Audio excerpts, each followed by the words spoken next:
قاري شفیع الله خو زه پیژنم نه، خو داسې یو سپینکۍ غوندې ملا ده په دې ټیک ټاک کې راځي، بعضې وخت یې زمری ته خاندي، بیا ډېرې دعاګانې ورته کوي ټولو ته په جمع باندې.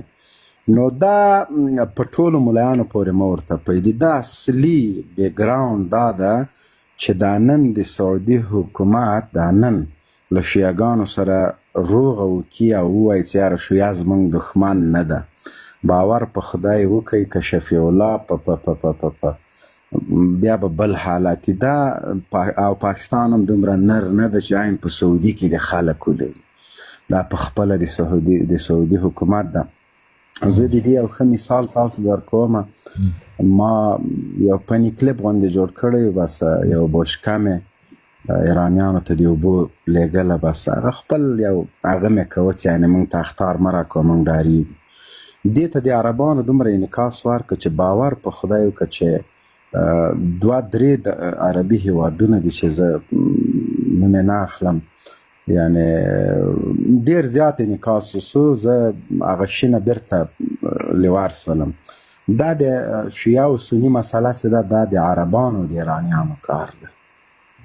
د چا؟ د سعودیانو د ایرانیانو. که چا په سني پسې باد ویلې پوه شه چې که چا په شیعه پسې باد ویلې پوه شه چې ځکه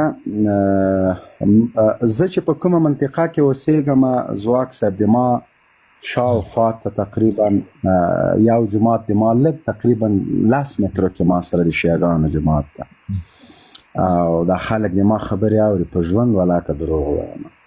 او د سنیانو جماعت یو دانه نوی پیکار شروع سوی ده، بیا دخواته لوی شهرک ده، زه چې دلته هم د سنیانو جماعتونه شته.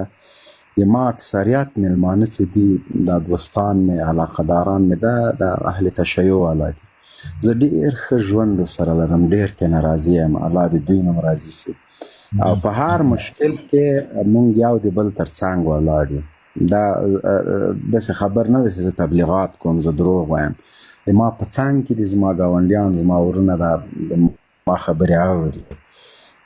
نو مونږ داسې یوه ستونزه نه لرو. افغانستان کې اول همدغه د شیعه او سني فساد څه جوړ سو، ډېر لوی تاوانونه افغانانو ته ورسول.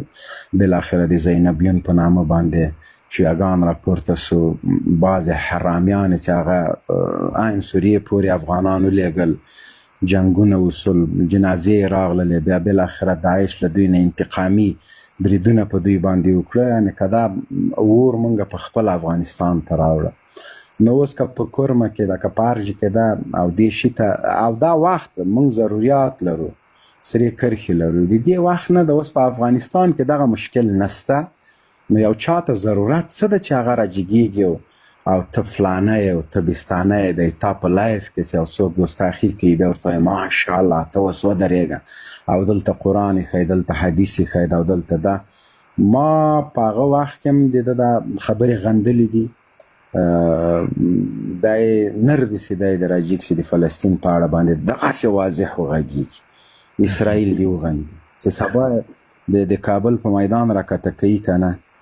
دا یې د راجګ چې په همدغه سعودي کې چې دا کوم حالت روان ده، دغه د معمولي دومره دی وایي چې دا ښه کار نه ده، بس داسې اشارو کې دي ووایي، دا نشي کولی. او موږ ته هم نه ده په کار چې د یو سپږې په سر ټول پوستین ته ور واچو، بس ملا ده ملا نه. د دې سپږې سره به زه ګورم، دې سپږې چې څونه اور په پاړهچنار کې وکړم کې اچوي، زه خوښ سم.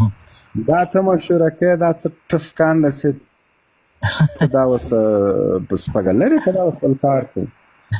او بله خبره دا ده چې نور څه غورې دي، سبقونه دې کوم جي ته رسولي دي، او څه وخت راځئ له خیره سره. بس